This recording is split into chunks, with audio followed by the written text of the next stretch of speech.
Buongiorno Mondo, and welcome back to 15 with Fosca, the podcast. This episode is brought to you by our wonderful sponsors, Archivio Fotolocchi, the historic photo archive that captures the soul of Florence in every frame. Just imagine over 5 million images that chronicle Italian life, especially Florentine life, from the most extraordinary events to everyday moments. Fotolocchi's new immersive video storytelling experience takes you on a photographic journey from the 1930s to the 1960s, giving you privileged access to Florence and the life of its people. Discover the stories behind the images at fotolocchi.it. Since I know you love great stories like the ones that Fotolocchi's archive tells, you're in for a real treat today. My guest is Sam Rich, jet setter, content creator, community builder, and mentor, who, with her platform Aperilife, is helping travelers, students, and visitors understand and navigate the real, layered, intricate, and multidimensional Italy. Here's her story. Grazie mille e buon ascolto. Buongiorno, Sam. Buongiorno, Fosca. I am so happy to have you here finally on the podcast. I actually can't believe it's happening. I know. Schedules are crazy right now. Schedules are crazy. And you know, we've been talking about this now, I think it's a couple of months now. Yeah, for sure. So I'm going to give a little background before we dive right into our Q&A today. I met you at an event. I met you at a wonderful event at the 22, which was co-hosted by La Clit and Quercetto di Castellino Wines, two of my friends and podcast guests. And I see you show up, and I'm such a fan of yours. And of course, I go right up to you and I say, Sam, I've been a fan of yours forever. Please come on my podcast.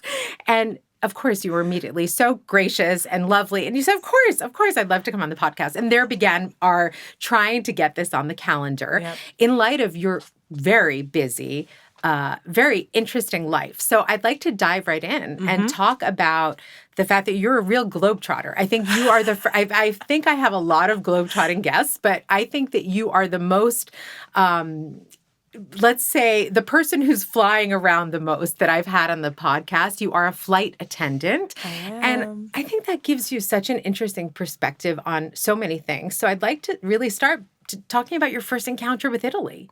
Yeah. Oh, wow. Yeah. So my first encounter with Italy, I don't even remember how old I was, but I remember I was wearing a knee brace. It's funny how we remember these things, right? It's like I was wearing a knee brace. I knew I was going to walk around a lot. I was a backpacker. So I was couch surfing. So I found a cool host. And oh my God, it's all coming back to me now. Good. I remember he wanted me to meet him at the McDonald's at the Termini, right? Oh, right. And I was waiting at the McDonald's outside of the station, and he was waiting for the McDonald's for me inside of the station. Oh, no. So I'm there with my little, piece of crap phone and no service. It wasn't even like a roaming option. It was just like, no service. No, I do not work. And so I'm nervous because it's my first time there. I don't know what I'm doing. I don't speak the language. I'm at the McDonald's, like, where's this guy?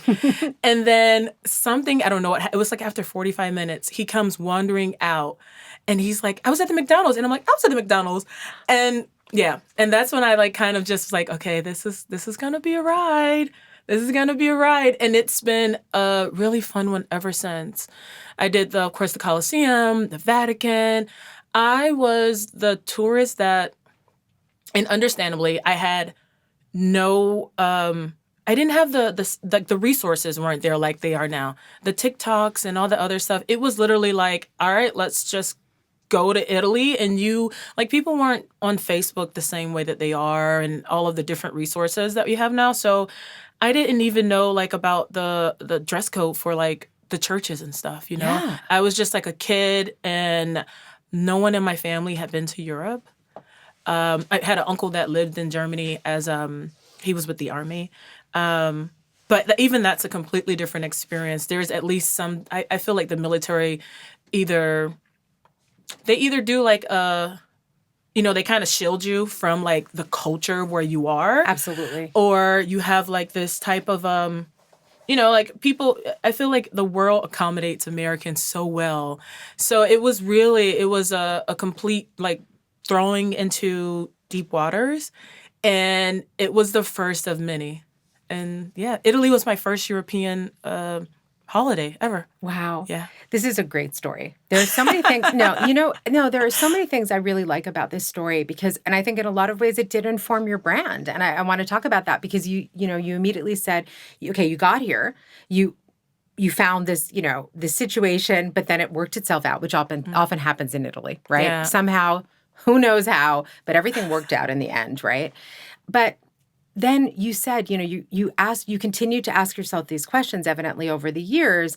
And what you've done, and the reason why I am such a big fan is because I find your content so incredibly refreshing because you have all this insider information. You do speak honestly about the reality. This is where you and I are very aligned. You don't really gloss over the reality of life in Italy. You tell the McDonald's story. You tell those moments of really being unprepared for the culture. And so what you do now is you prepare people for the culture. And I think you're doing such a great service to visitors to Italy because you are showing them, as I love to say, the beauty, but also the underbelly.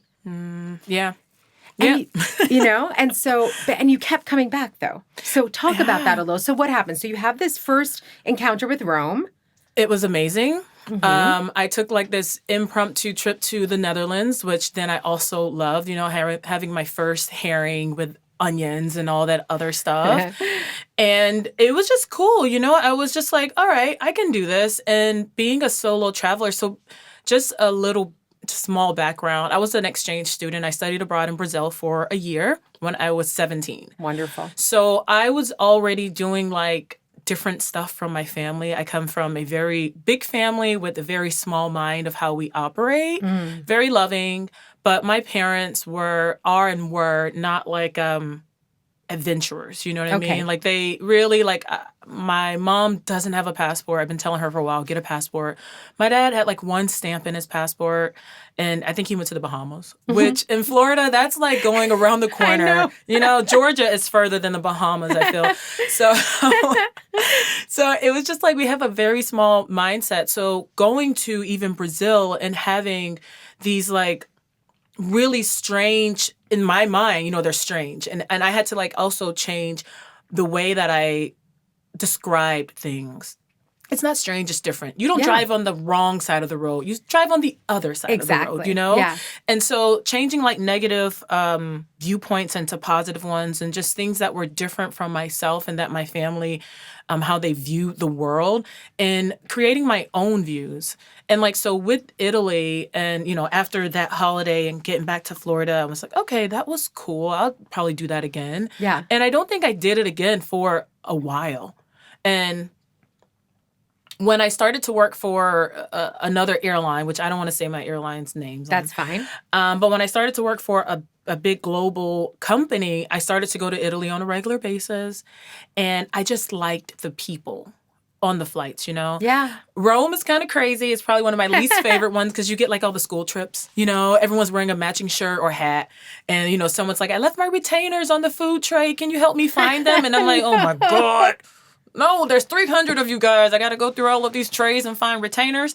So, but you had more of those experiences. And I typically work the flights to Milan. They're business people. They're calm. They're not heavy drinkers. And as I've traveled to different German cities and different, French cities and all these places, I always came back to just like a love of just like the Italian. I was like, these are the people that these are like my people, like the way they dress, the way they they operate. It was just like, okay, I like this wavelength. So I just did that for a while. And then when I met my fiance, it was an impromptu trip to Italy. And that got me really just like, all right, like it was a different, seeing the Italian perspective from an Italian. Because a lot of Americans live in Italy in an American way. In their house, they make American food. They speak English. It's they live here in an American way. And they do the same exact things all the time. So for me, being in an Italian home and going to Puglia on a regular basis and things of that sort and working with study abroad students, that's something that it's kind of been my thing a little bit as well. I feel like a grown-up. Welcome. Welcome to adulthood. So, I love so many things you just said. And this is what attracted me to you in the first place, because I saw this content that I wasn't seeing that was similar to the life that I've been living, right? And so I thought how wonderful somebody like Sam is helping study abroad students, helping travelers make sense of Italy, to also know that if you want to have those authentic experiences, you need to understand the culture. And you're right. A lot of the representation of Italy is always through the lens of people who are just really touching the surface. Yeah. They're never really getting into that.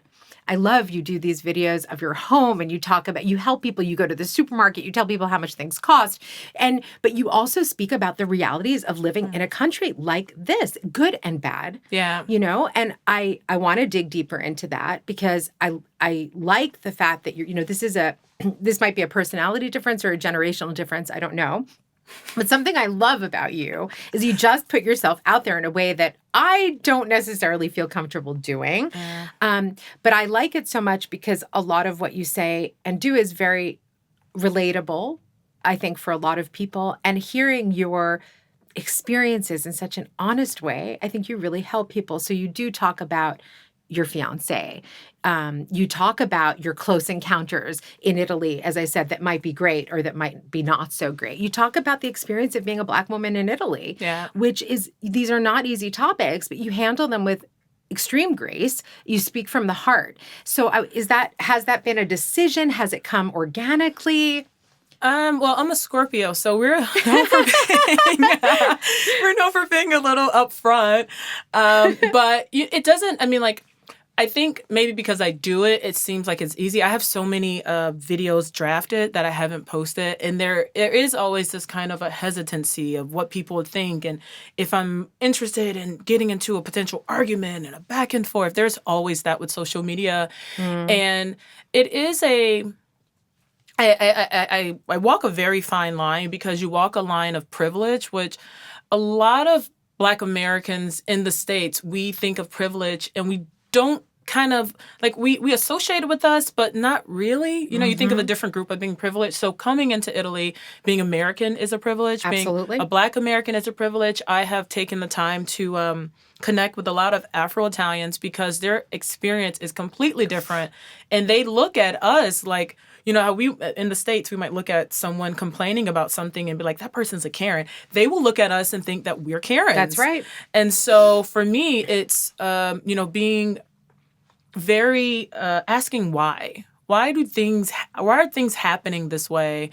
One thing that I tell students, and this is really good when, this is where being a flight attendant has helped me. I'm like, can you name me 5 cities in France? Do not name Paris or Nice. Name 5 cities in Spain. Do not name Barcelona or Madrid. Name 5 cities in Portugal. Do not name Port or Lisbon. Yeah. Name me 10 Italian cities. And so people, they're able to literally name regions, islands, all of this stuff with Italy. And then let's talk about colonization. How many of the countries where basically no other city than the major cities there, those places colonize so many places. And so they have people of so many different ethnicities that will flock there. So that's why you'll see more successful or business people in a France, in a England or something like that. Absolutely. They have a history, a longer history. Versus in Italy where you won't see it. So I start to I guess you can say, and especially with people who do the rose-colored glasses with Italy, and you don't get as many followers and stuff from that. But my thing is the grass is greener where you water it. And so it's taking the time to say, why is this happening?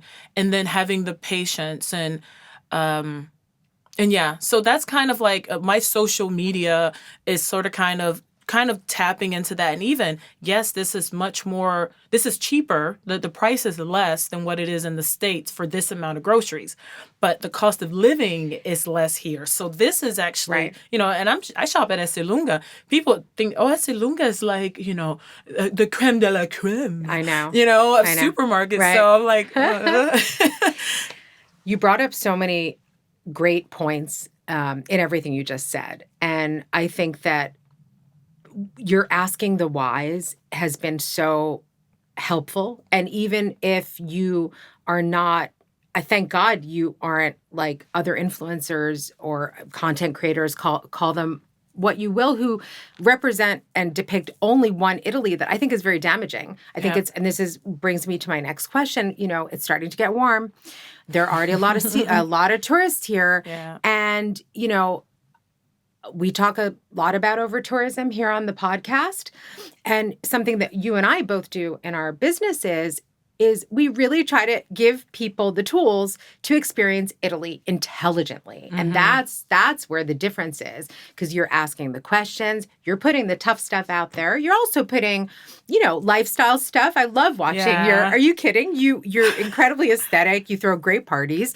You know, I love looking at your content. It's not like you don't have all the, you know, dolce vita. We need the dolce vita. But let's talk about the reality of things. And I think it's important that we underscore that as we are coming into high season.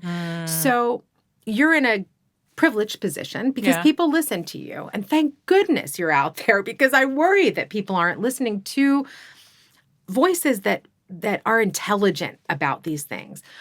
What are your feelings about the upcoming season? What do you think is going to happen? Well, I think we're going to get slammed. I was like, let's see how diplomatic Sam is about this. But then, you know, I'm the Libra. You're the Scorpio. You're I think they're going to give it to us. And, you know, there's so many airlines. I look online, like I have like a Google alert for like Italy, you know? So whenever there's news about Italy, I've got like all these Google alerts that come up. And United has started extra routes.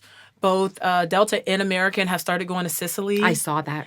And I don't think I'm happy that there's money, you know, because I know that it's really something, tourism is big here. It's huge. You know, you can't deny that. But I think tourism is great when you've planned, and I'm also big on planning. Me too. And my friends think I'm like, you're too brutal. And I'm like, some of this stuff can be avoided if there was just a little bit more planning. Right. Like just take like 10 minutes to research and you can easily set yourself up for success. And so like, for example, I recently on TikTok, my sister had shared to me a tweet from a really, really popular influencer. And she was talking about racism in Italy. And I said on TikTok, I was like, you know what? There are racist people who are mean. There are racist people who are nice. And then there's people that just have a bad day. And they are also racist, or they are just nice people who, like, car broke down, husband was horrible, kids didn't, you know, gave them crap. And so I would like, if I had to send out like a PSA to the world, like, come to Italy and have the open mind, have the patience, understand that you are coming when it is one of the biggest years. Like, it's like the Jubilee. The Pope died. And there's so much going on. Yeah, it's like I'm watching Conclave and I'm like, this is happening with all of this other stuff. Now. Like, they're literally having like people inside of, you know, the cardinals are arguing. So it's so exciting, right? Have you ever been in Italy for a conclave? No. This is my I realize this is how old I am. I think this is my third. Ay. Right. Oh, it's my crazy. Gosh. Anyway, go on. I want to see the smoke. I'm interested in seeing the smoke. It's very technological this year. They did a whole upgrade or something. Oh, did they? Yeah. I can't wait to see it. I don't know how long it's going to take. A lot less, I think. I think so, My too. guy was like, they're impatient now. They're going to find somebody in a short amount of time. I think so, too. Time moves too quickly now. Yeah. You know, and people they want to get it, you know, let's get the new pope in place. Let's move forward. But they you're want right. to get back to their countries. And the thing is, it's a crazy year. And so, you know, getting back to it, you are doing a great service. That's your public service announcement, is do your research, do your homework, follow me, come with an open mind, come with an open heart, but also come with cultural humility. Yeah. And this is, Sam, something that I will never, ever tire of saying this, you know, and the way I think, unfortunately, you know, in anywhere in the world right now that experiences these kinds of extreme numbers, we all have to go in now with a really different attitude. We really need to be mindful of this. Yeah. I don't know. There was an article in the paper yesterday. Maybe you saw it because of your Google alerts, but it looks like Lake Como. We were just talking about the fact that we're coming out of basically a month-long holiday season here in Italy between Easter and all the public holidays. And it was like over the weekend in Lake Como, it was literally overtaken by tourists. And, I didn't see that. Oh my gosh. And so people are legit worried now. Like now this is happening all the time. People who live there, they can't get to their jobs. And, cities are paralyzed. I've talked about this. I'm sure you talk about this all the time as well.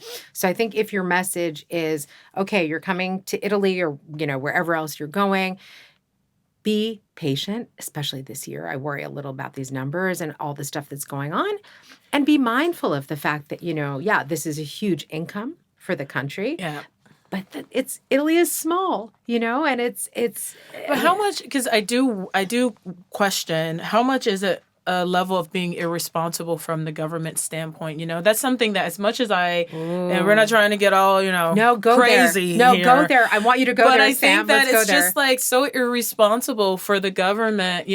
My partner, he's from Puglia, and infrastructure-wise, I think Puglia is much more established than some of the other, southern regions. Mm-hmm. But I've been to places and I'm like, these roads are tiny. They're, even, coming here, right. I was like, this is a two-way street. I'm like, what? Why is there a car coming towards us? Do you know how many times a day I ask myself that question here? Like, why is this a two-way street? Like, what? Exactly. So it's one of those things. It's like, and then I'm also looking on different pages on Instagram, and they're showing tourists that are driving their Fiat Panda rental in ZTL areas and getting stuck. And it's like, how much is this literally like a government problem? Mm-hmm. Even, you want people to drive, I understand the international driver's license, which it kind of a joke, but and it's enjoyable driving in Italy. I enjoy the highway, and there's not this, craziness and going to the autostrada, right. What you call it, the auto grill. Yeah, I love all that stuff. They're so much fun. I'm like a kid. I'm like, I want hair bows. I want it all. But if there's just like this type of government, like it's not responsible. And I also think that, and this sounds bad, but I also think when you have tourists that are naughty, I think there needs to be more like actual punishment. I think people look at the police system as like the Mickey Mouse, like the Disney police or something. It's like, do they really have guns? Is that a real gun? Yeah, really, it is. Yeah. Gosh, I think about this a lot. What can the country do? I mean, I think you're right. Something has to be done. So there are models. We look at Venice, for example, what they're doing, what they've done. There are other places who are doing things. And I think it is a difficult situation. First of all, there's just so much money in the tourism industry. Yeah. Nobody wants to give up their piece of the pie. But at the same time, residents are getting pissed.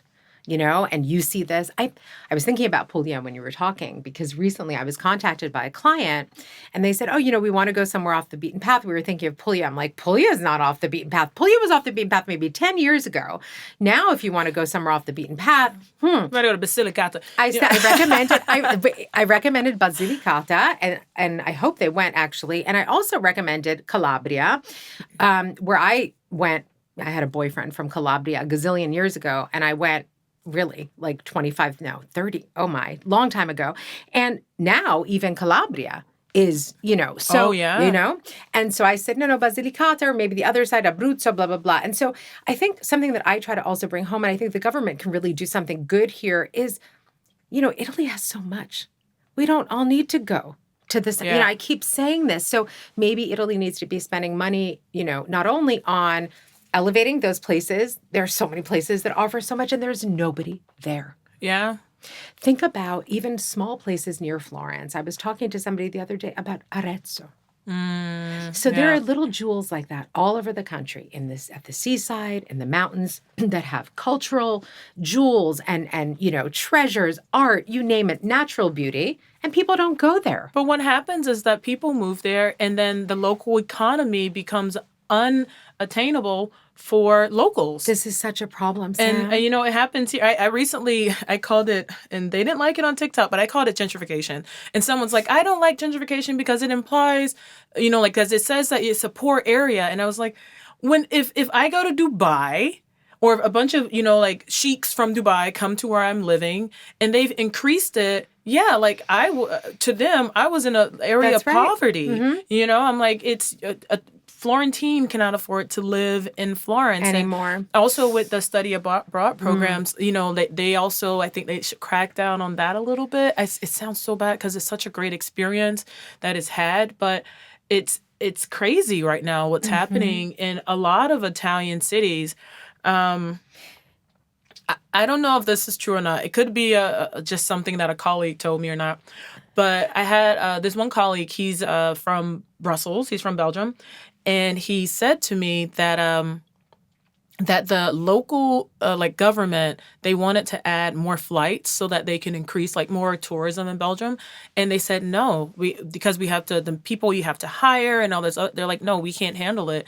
And I really wish that type of, I guess, reality, the viewpoint being realistic, but also kind of dignity, nope, we don't want to see what's happened to other places happen to our home. That's right. So I don't know what the Italian government could do, but not all money is good money.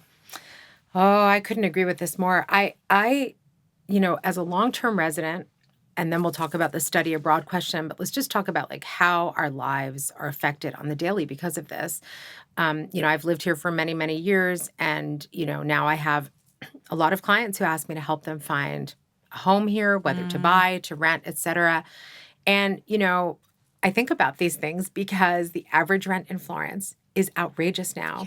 Yeah. Outrageous. Yeah. And, is it sustainable? You touched on it at the beginning when you were talking about grocery shopping, this American viewpoint of if an American is here and let's say they're a digital nomad or what have you, and so they have a U.S. salary. Oh, for them, life in Italy is so cheap. Are you kidding me? I mean, it doesn't even come close to New York or Seattle or L.A. or whatever. Yeah, but the salaries are so low. And so what happens is, it's a conundrum because you have all this money coming in ostensibly, for a lot of Italians, especially here in Florence, but not only. Florence has other richness as well. Yeah. Florence is a very wealthy city.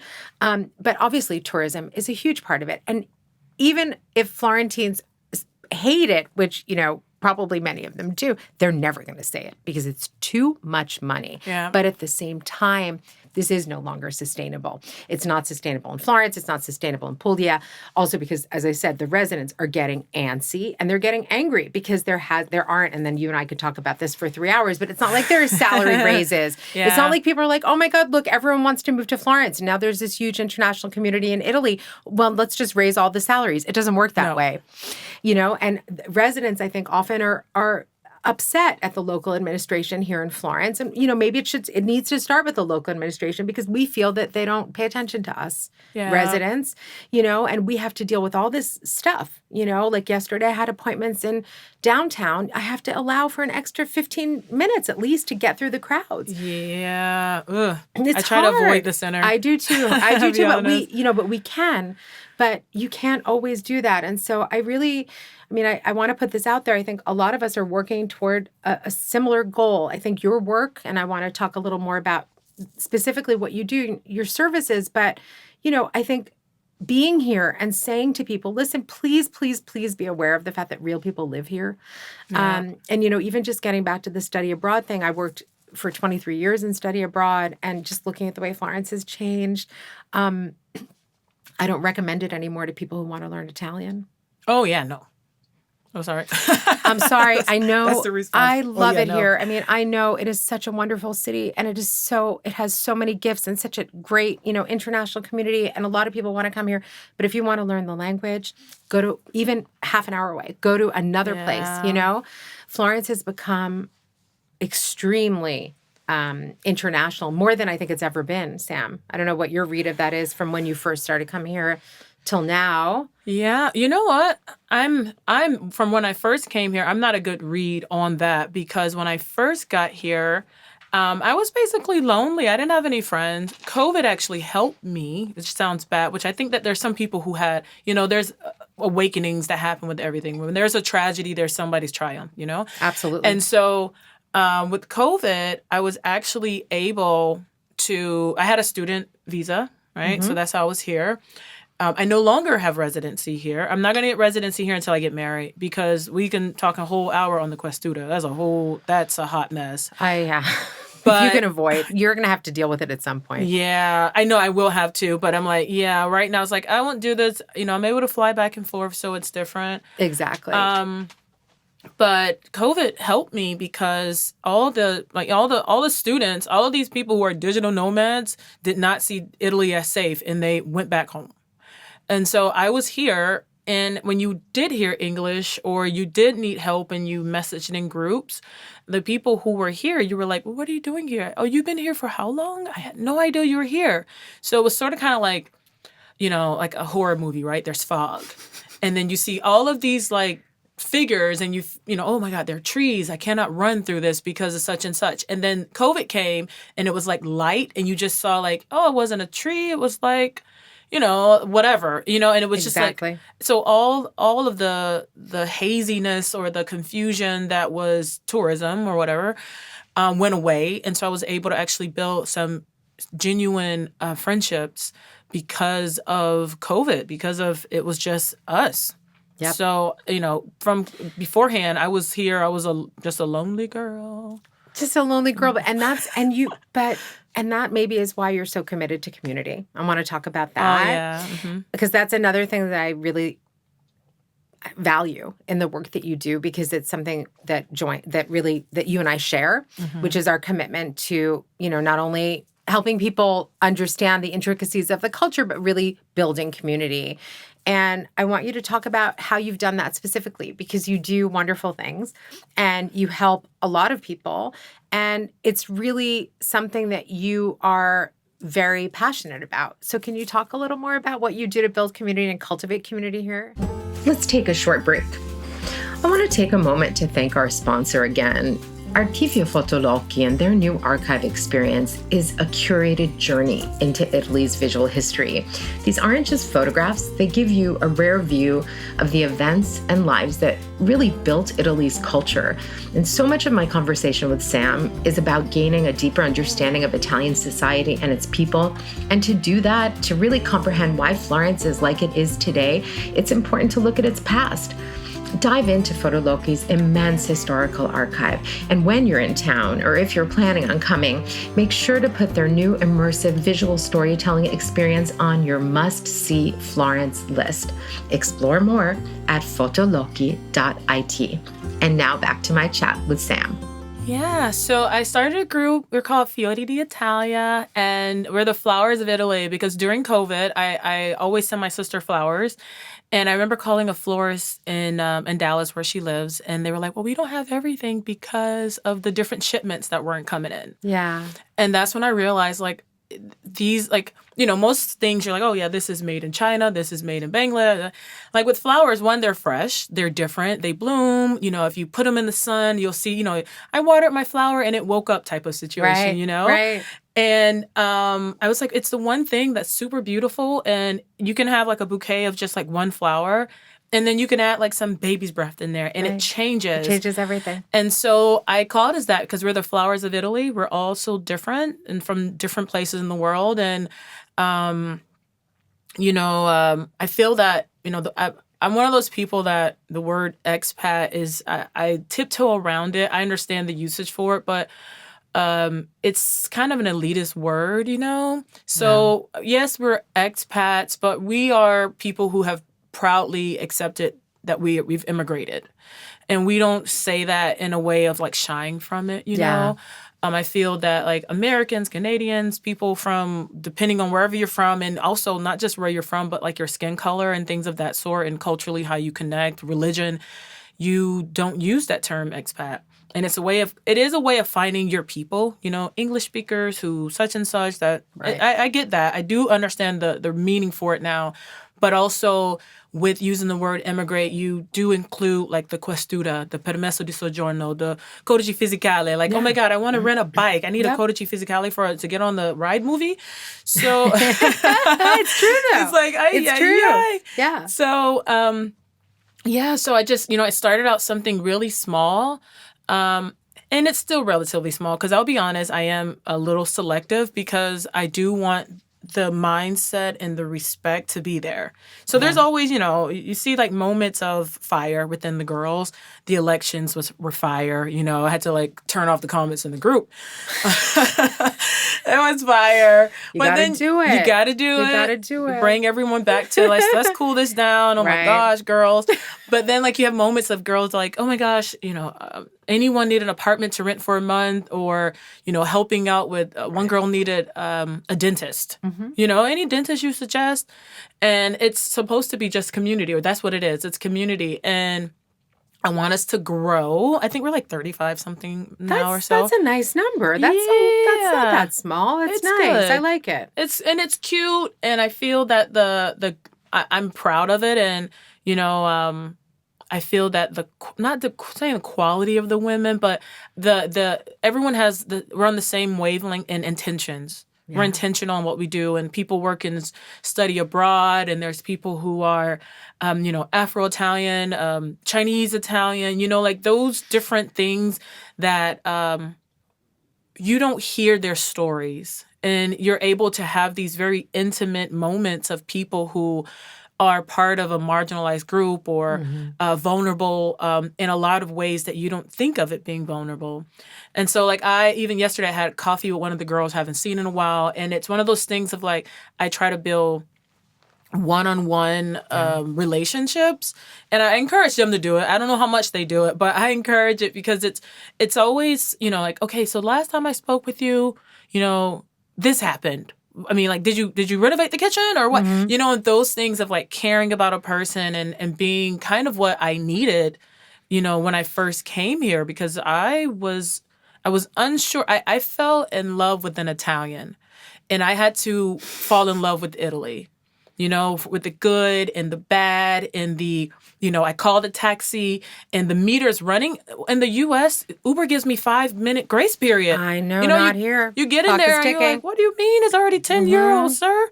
So, and people think they're being ripped off. Yeah. And so that's why it's important that, you talk about it, you let people know, listen, by the way, the meter starts running from when you call. Yeah. And so don't be surprised. And that's a video in the drafts too. Oh, good.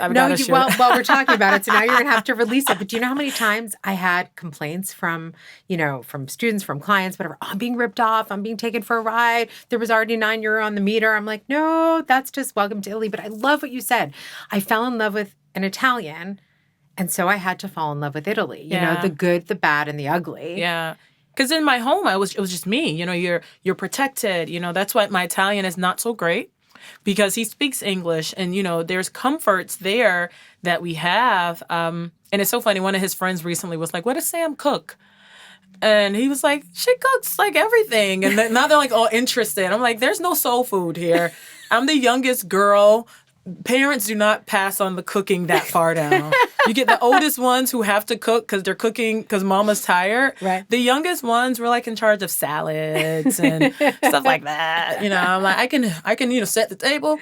So I was like, yeah, I cook. And, there's things that I'm here and I'm like, wow, like, that is kind of where I want to get to that point. I want to do this. And I have my own, I started doing like I write stuff on Post-its and I stick it on my wall of things I need to do. And it's just so gratifying, like when it's done and I take it off my wall. Oh, that sounds like a nice idea. I should probably do that. I just stick them up there and I'm like, oh my gosh, I got to call that person. I got to email this person. And once I do it, I'm like, it is. I guess some people have their notepads. And that is my thing. It's a visual thing of you are looking at this. It's literally on your closet door. And and even with, with the thing I just had, I had like a petty this past weekend, and I did not know it was Labor Day. I'm a bad person because I did not pay attention to the... No, you're not. We're Americans. We're Americans. I was saying Happy May Day to everyone, and it's a holiday here, and people are like, what? I'm like, yeah, everywhere in the world except for the U.S. It's Labor Day. No? I was like, what? I was like, I'm going to plan something after Easter because everyone's going to be there, and after this and after that. And then, like, everyone's like, oh, it's a holiday weekend. I'm like, it is? Like, oh my God. What holiday is it again? I already make plans with the Enoteca. And that's why the Enoteca was so happy to have me there because he's like, I'm not making any money that day. Everyone's at the beach. Yeah, right? He was happy. He's like, yeah, the day's all yours. So, but the purpose was just to get people together. And I have like my core group of girlfriends. Mm-hmm. And then I was like, you know what? Like people who were busy, I was like, you know what? This gives me the opportunity to meet other people who I've wanted to meet. Exactly. And it was just like, it worked out so perfect. And I was like, wow, you know more people than you thought you knew. Mm-hmm. And I love those moments. Me too. And I think I really want to commend you on that because it's something I also do. And I think we should actually try to do something together. And we can talk about that because we've both been trying to get each other involved in our things, but because you're always flying around and I'm always flying around without flying around. But you know what I mean? It's challenging, but I think maybe we could try to get something going for the fall because we both are very committed to it, and to helping others and, just having conversations about things that we encounter here as people from all over the world living in it who have chosen Florence. Yeah. And the thing is, I think that the wonderful thing about living here in Florence, let's say something positive because I've been saying all these negative things. We love it. We love it. And a lot of it is just like, oh, please don't ruin it for me. But also like, I get the challenges of living in a city like this. So let's talk about it. I can help you. I've been here for years. You need something? Talk to me. Let me help you. You're struggling because, whatever, job-wise, things are different here. Healthcare system-wise, things are different here. Everything is different here.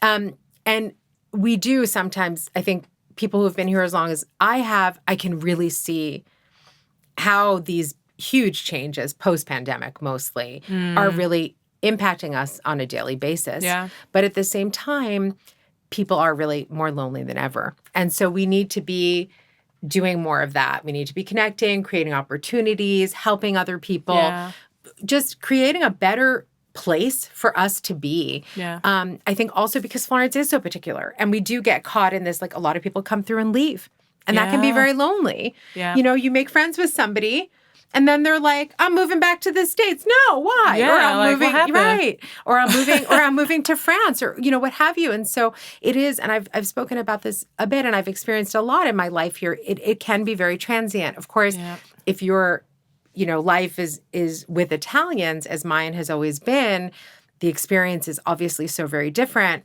Your experience is so very different. I want to talk about your services.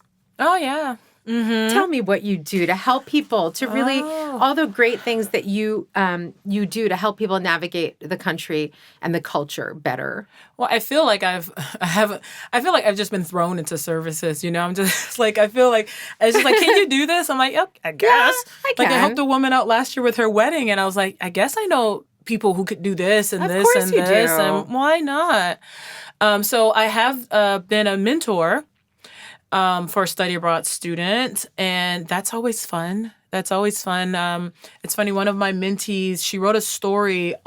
She went to SAI, SAI, and they published it on their site, and she talked about her experience as a young Black girl living here. And I feel like I've gotten so much traffic from that article, more than my website, more than my TikTok. I feel like that article has given me so much traffic, and I love that it always gives her like this sense of like pride. I love that. And whenever I get something, I'm like, look what happened, Kayla. Someone messaged me because even as she's back in the States and she's going through adulting. Yeah. And she's hating it, and they compare themselves to being her and another one of my my mentees. They compare themselves to living in Italy. And I'm like, listen, if you think about it, you spend about $70 a day to live in an apartment in whatever city. That's $2,000 a month. I was like, if you lived in Italy, when you were here, you were living in a very expensive place that is about $300 a day. It sucks here, so, like showing them like, you should go appreciate being in Philly.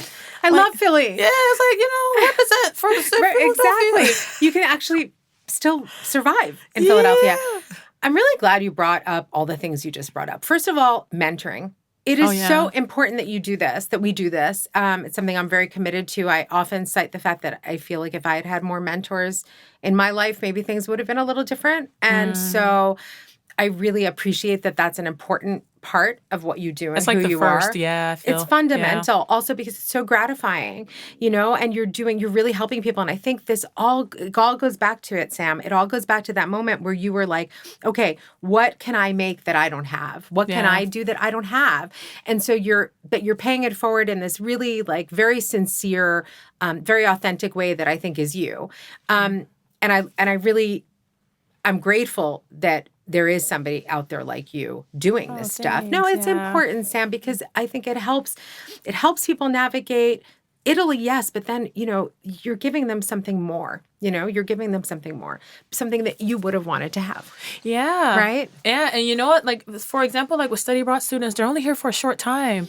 So it's like, you focus on that one particular incident, and then going forward, everything you connect back to that, and you just don't enjoy it. And when I read, articles about people who studied abroad here or lived abroad here and they had a bad experience, I'm like, I really wish they had a person who they felt comfortable talking to about that. Yeah. Because they could have worked all that out early on to where they didn't feel like a chip on their shoulder or, cheated in some way to where they had to go out and social media and vent. Exactly. Like this could have been solved early on. Yeah. This could have been solved early on. So the mentoring is something that I really enjoy. And most students, it's weird because they only message me towards the end of it. Of course.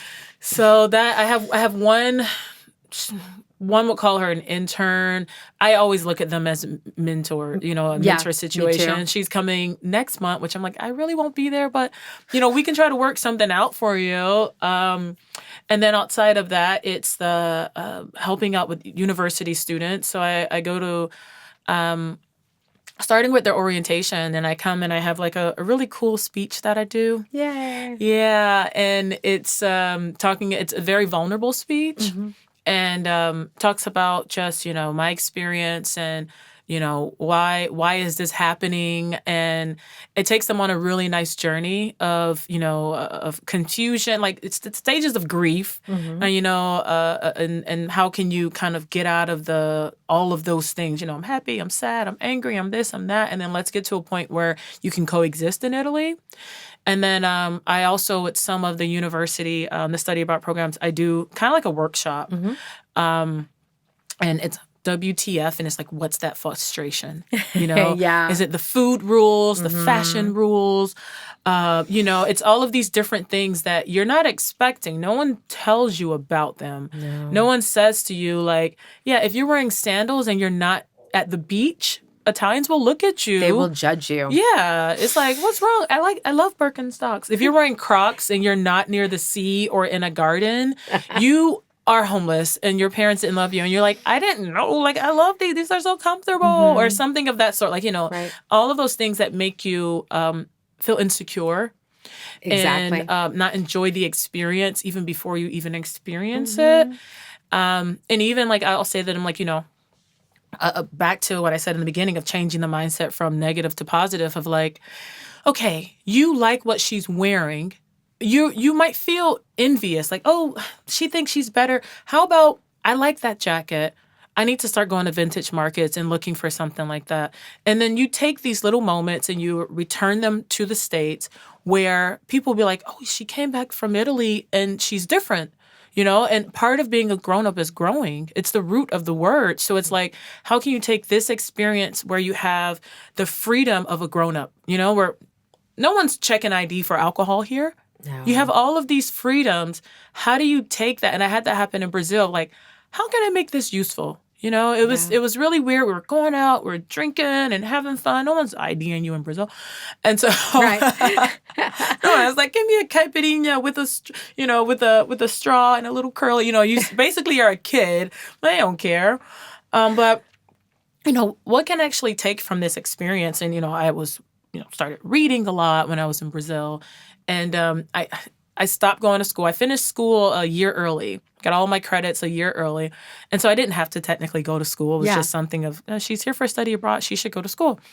And I stopped and I started playing was it Domino? Yeah, Domino's in the park with the old guys. I love that. Yeah, and it was just such a, you looked how they dressed and the pride that they had, just hanging out. And, it was like, this guy is dresses really well, but he's not a good player, and it's just like, some people are bluffing, and it's like, how can you don't have to have it all together to be the best. And so that's kind of like what my students that I talk to about.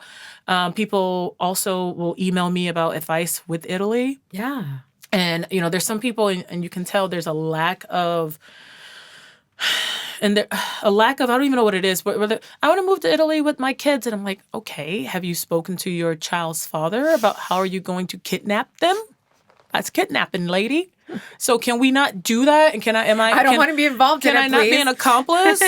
Like, why am I in it? So, so it's like that. And then, you have people who are like, I'm coming to Italy with my, they want help with planning their stuff. They have questions about, just like, am I going to have a bad experience in Italy? I was like, no, most people have really great experiences, but you can have a bad experience Anywhere. My first time that I was in, when I did my first European little trip, when I did Italy and the Netherlands, I had my first like flat out racist experience in the Netherlands.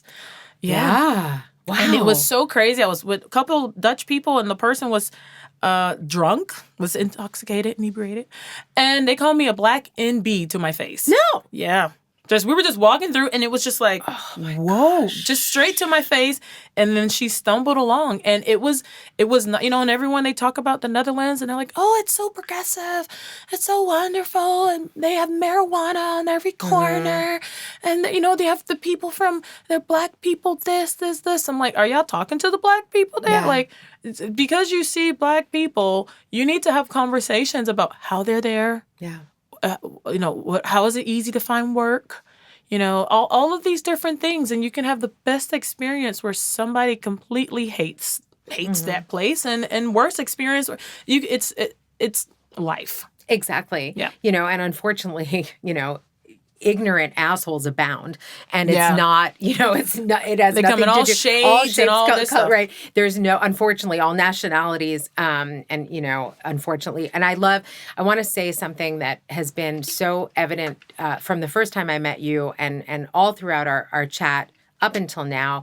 You have such a wonderful, positive way of looking at things, and I love the fact that you are so committed to really bringing people joy through the various things you do, and also, but knowledge, and not in a heavy-handed way, not in a way that's like pesante or preachy, but like, listen, this is my life. This is what I do. And I want to help you, but also I want to make you aware that you need to come here with an open mind, an open heart, and, with an understanding of the culture. Yeah. And, and that's like, what a wonderful gift that somebody can go on your TikTok or on your Instagram or, on your website and contact you and get those notions of the culture and navigate in a way that's really, and then have a better experience because of it. Yeah. Because that's what it's all about fundamentally. And none of us can guarantee, I can't vouch for, every Italian, every place in Italy, but, I've been living here for quite a long time. And I think I can count on one hand, like really, the times I've had a bad meal or the times that, things have really just been, an epic fail. Most of the times I think the magic of Italy is that things do work out, and a lot of it is the people. Yeah. And a lot of it is that culture, which is a culture based on so many things, but also Italians just have this like inherent, I don't know, humanity. They really do. Most of them really just do want to help you. Yeah. And if you stop, maybe not in Florence, but if you, stop any, random Italian in a small city or even in a bigger place and just say, hey, listen, can you help me out? I want to go eat a good meal, or I want to find, the best. I always ask people, I always stop people and chat them up. And most Italians are really happy to tell you, what their favorite things are. But it's like New York. A lot of people say New York they're mean. And it's so funny. We went to New York this, past the holiday season, and everywhere we went, we would get off the train and someone would be like, are you lost? And my partner, he was just like, and I was like, see, New Yorkers are nice. We're busy. Yeah. We've got stuff to do. You need to be straight to the point. Right. And a lot of time, people who have that like nice nastiness, they're not nice. No, they're passive aggressive. They're passive aggressive. I don't like that. And then, I did a TikTok not too long ago about, what you will and will not find in Italian restaurants. And I'm like, they're not going to rush you from the table. They're not trying to flip the table. So don't think because they haven't given you the check that they have an attitude, or don't think because they gave you the check that they have an attitude. I'm like, there's these basic things that you're just like, all right, I'll just pay the tab now. Right. And like, that's just how they get down. One of my favorite examples is, and this happened to me.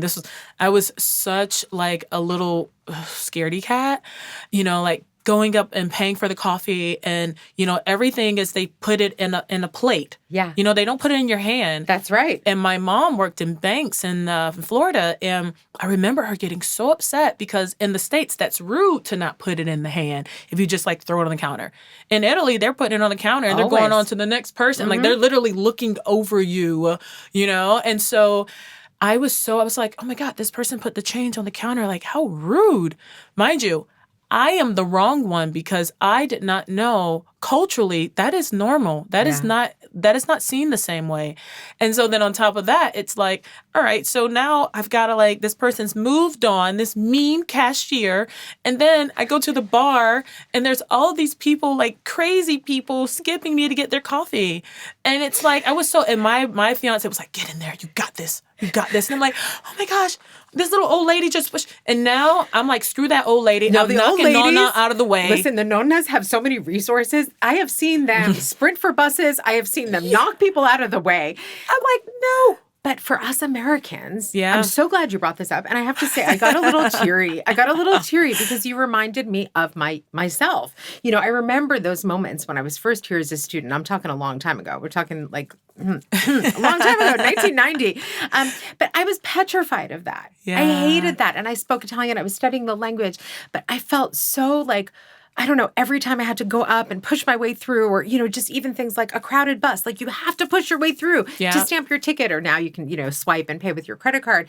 But for me, I remember, though, I forced myself into those situations, Sam. Yeah. And they were uncomfortable, but I forced myself. I was like, you need to go and communicate with people. You need to understand. And I really think that also there is that wonderful element in your life story that, you really just kind of fell into this, right? Yeah.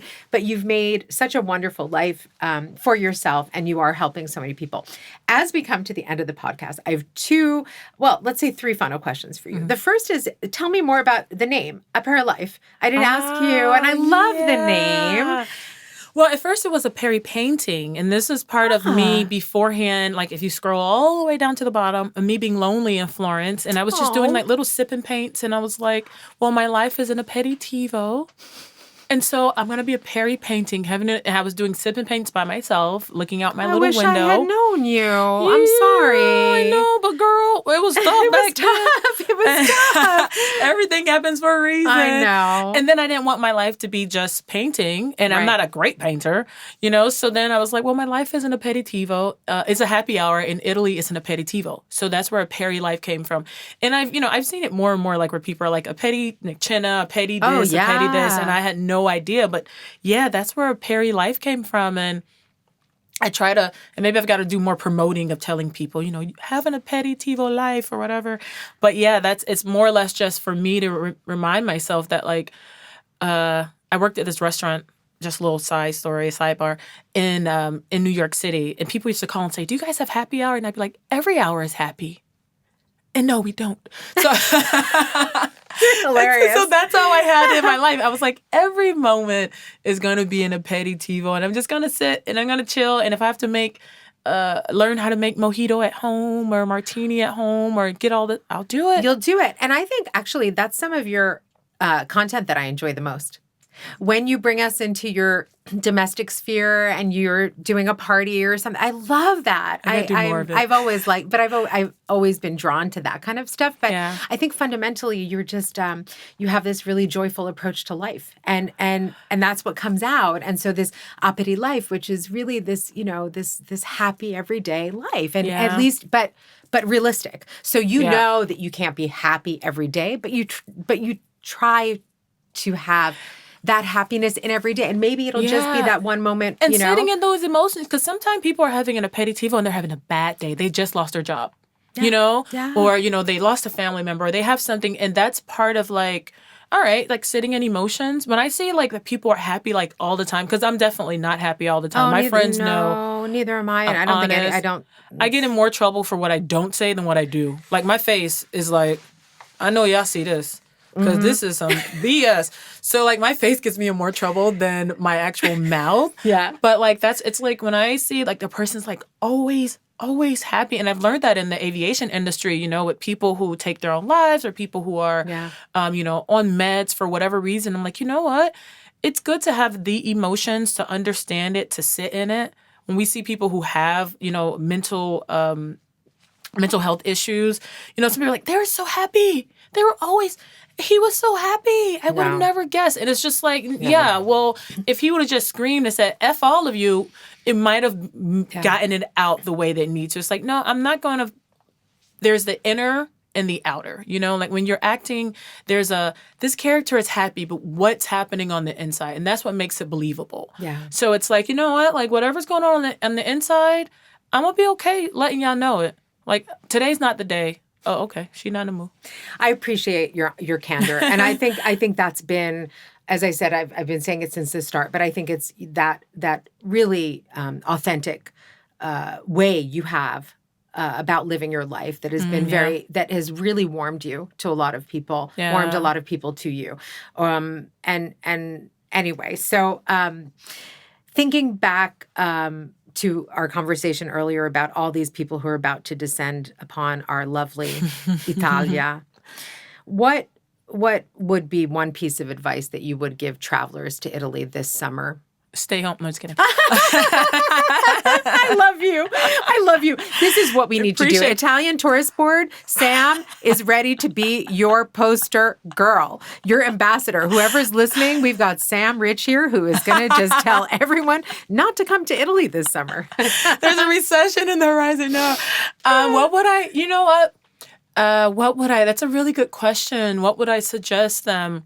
Of course, there's the typical have patience. Do research of the surroundings around what is going on. You see a lot of videos of people like, I had to walk up 50 steps.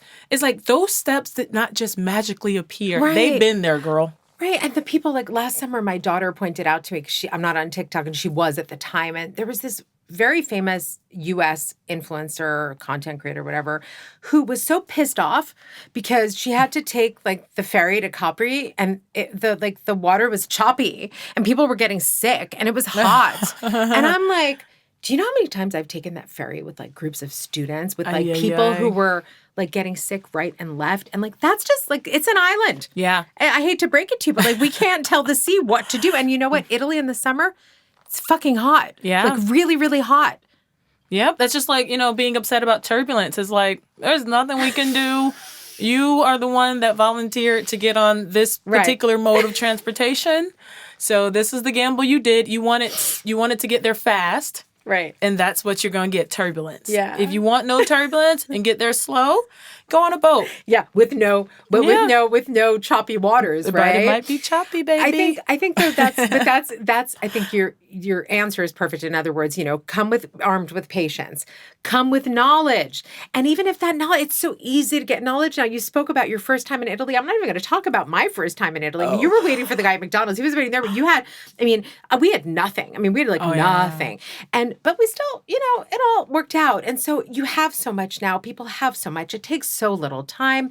Yeah. Invest, you know, when you're doing, I think you said something too, like just figure out what's going on in the country too. Yeah. You know, everybody knows what's going on in the States right now. It's all high profile, right? But let's look at what's going on in Italy. What is important to Italians right now? Yeah. What are they talking about? And there's plenty of news in English everywhere and plenty of stuff you can do to prepare yourself culturally. So no excuses anymore. Follow Sam. Follow me. Follow the people who know. Follow the people. Follow all the people. Well, the ones who know that, like, you know. And you know what helps though, Fosca, really quick? Commenting on smaller influencers' pages, because people want to, like, I can't message Shaquille O'Neal and be like, hey, Shaq, I'm in your town. No, you know what? Those people get so many messages and, you know, there's no hate, but there are also smaller content creators who are looking to grow, who will actually respond to your, and actually, you know, have the gratitude of thanking them. You know, I had someone recently, It was like a restaurant or something. Oh, actually, it was actually in Venice.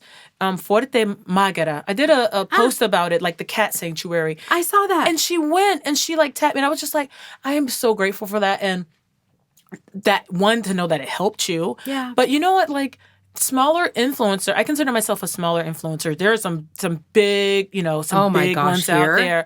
And it's like, those people, they do not, they're past doing like the one-on-one type of situation. They're not in a position anymore. They're not. It's impossible to reach them. So contacting smaller influencers on their page, maybe like a comment, because a lot of times what happens, people comment and I'll make a post from that so that it can benefit a greater audience. That's a good way of doing it. Oh, I love that, Sam. And you've brought me perfectly into my last question, because our time's up. You're going to have to come back. We have a lot to talk about. I've decided that I'm going to be, there are certain people I'm inviting back, and we have a lot of things to talk about. But what's next? Wow, what's next? Well, I'm still dealing with the marriage thing in Italy, which is always a hurdle, legally doing that here. We're doing it the Italian way, not the U.S. way. And I got divorced, too. Yeah, it was actually easier to get married. Here? Yes. Isn't getting that crazy? Divorced was so hard, but getting married was actually, I remember it as being quite easy. It's like, so, it's like my partner is older than I am, so he's got to get like divorce stuff and, who hates you and doesn't want to give you paperwork, all that stuff. So dealing with that. We got the summer. I'm looking forward to the summer. Me too. Doing nothing. Me too. Well, slowing down a little. Yeah. And you can take care of all that paperwork. I need to take care of my citizenship stuff because I'm not a citizen. I'm a permanent resident. Get that taken care of. I'm going to get... You'll be fine with that, though. It's all good, but I have to just do the bureaucracy. But even the marriage stuff, I mean, it's just, I remember... I'm sure it's still the same. I got married a long time ago, but remember that outside of City Hall, you have to hang up what's called the nulla osta. You got to do that. So it's like the announcement that you are getting married. So if anyone sees it and they have something to say about it, they can go and say, no, Sam's actually married to somebody else, or Sam's married to me. I'm curious to go see it. I went. I wanted to see it. Yeah, I went with my then fiance, now my ex-husband, and I went. I said, I want to go see where it's, hung up and says, if anyone, protests this union or whatever. It was so trippy. It's right there in the courtyard of Palazzo Vecchio. I had to look, because we have to do that. We haven't done that yet, but I am interested in looking just to be, it's gonna... Even like with, like how when Italians pass away, and they do like the obituary, like the public obituary. They hang them up on Yeah, I was like, what is this? And you see this wall of all these nonnas, and I'm like, what is that? And it's just so different. So yeah, we got to do that. And I'm interested in looking at that now. And then I want to continue to do like community stuff in the fall. Yeah. And then I'll probably do some study abroad stuff. And, schools always bring me things that they would like for me to do or to participate in, and just to be like a figurehead of like, absolutely, hey, we're all about inclusivity and all this jazz. But I also I went to the TED Talk this past weekend. Oh, did you go? Yeah. I wanted to go, but I had another thing. Yeah, it was supposed to be a Fiesta Soleil, and they moved it to the Teatro something near the Arno. I saw it, yeah. So that was really nice. And I was like, wow, I would love an open mic with students and people just to go out and just give them a time limit, and they just come out there and they speak, and you're at a bar and you just listen. That's a great idea. I was like, how can I do that? Like, I feel that there are so many people who would be interested in seeing it and hearing it, and even from the perspective of like staff. Because I do think you have a lot of study abroad staff that are Italian, and they are getting thrown into a lot of things that they're not familiar with. Mm-hmm. They don't know about, how Black girls have to do their hair. Black guys need haircuts. They know that, okay, right now it's Ramadan, they're not eating, but, the Indian cultures, all this different stuff, they're getting thrown into like things they do and do not like. I just had a girlfriend who was talking about, people saying the Chinese store or whatnot. She's like, I don't like that they say the China store. They all have names. Right. And, it's little things even for me. I'm like, you know what? These are things that if I didn't have someone telling me this, I wouldn't know. And it's not that you're sensitive. It's like, are you being insensitive? Yeah. So it's, and I would like to, so I want to really work on that. I've got some friends that, find a place with an open mic type of situation. I think we can, let's talk about right? this. Yeah. I feel like let's do this. I want to help you. I mean, let's find a way to do this. I love all your plans. I love your energy. And I really can't thank you enough for not only coming on the podcast, but really for being a really different voice out there, and one that I've come to really appreciate. And I'm not the only one. And I just think that the honesty and joy that you are transmitting to your followers and to whoever out there is catching a glimpse of your wonderful stories and your website and your posts. I think you're just doing a great service for those coming to Italy, for students here. And I wish you the best of luck. Thank you. I think you're going to make it all happen. And I think you're already making such a huge difference in so many people's lives. Thank you. Thanks for this opportunity and being part of the journey. This is part of it too, Sharon. I want you to come back. I hope you will. For sure. Well, I want to hear all about the wedding. I want to hear all about I want you to come back after you've gone through all of this stuff and jumped through all the hoops. And I want you to tell me all sorts of crazy, oh my God, fun can we bring martinis stories in here? Yes, we can. We're talking about sponsorship. So, hey, if anyone wants to, be the Aperilife sponsor of our Aperilife podcast, yes, next time with lovely drinks. And we'll talk all about the wonderful bureaucratic adventures you had, which will help a lot of other people. A lot of people need to get married here, want to get married here, and you'll have all that fresh experience to share with everyone and your wonderful, wonderful knowledge and firsthand experience, which I very much value. Thank you so much. Grazie mille. Grazie lei. I want to thank Sam Rich once again for coming on the podcast and for sharing your Italy stories and insights and for the joyful and honest approach you bring to everything you do. And mille grazie to the Archivio Storico Fotolocchi for sponsoring this episode. Their new archive experience is an important reminder, like this conversation, that Italy isn't a postcard. It's a living, breathing mosaic of real people and real stories. Engage with an authentic and often unseen Italy through Fotolocchi's archive. Visit fotolocchi.it for more information and get ready to experience Italy and Florence like never before. So this is the last episode of the season, and the podcast will be on hiatus until the fall. And I really hope you will have some time in the coming months to catch up on past episodes. And be sure to follow the podcast and Ask Fosca, because we have so many exciting things coming up. I wish I could tell you about everything, but I want there to be an element of surprise. But I do have a spectacular retreat with a stellar set of collaborators coming up. It'll be taking place in Florence in November, and it will grant you insider access to people, places, and experiences. I can't wait to start a new season of the podcast with even more amazing stories from an incredible lineup of guests from Italy and beyond. Stay tuned and have a beautiful summer. Grazie mille e alla prossima volta.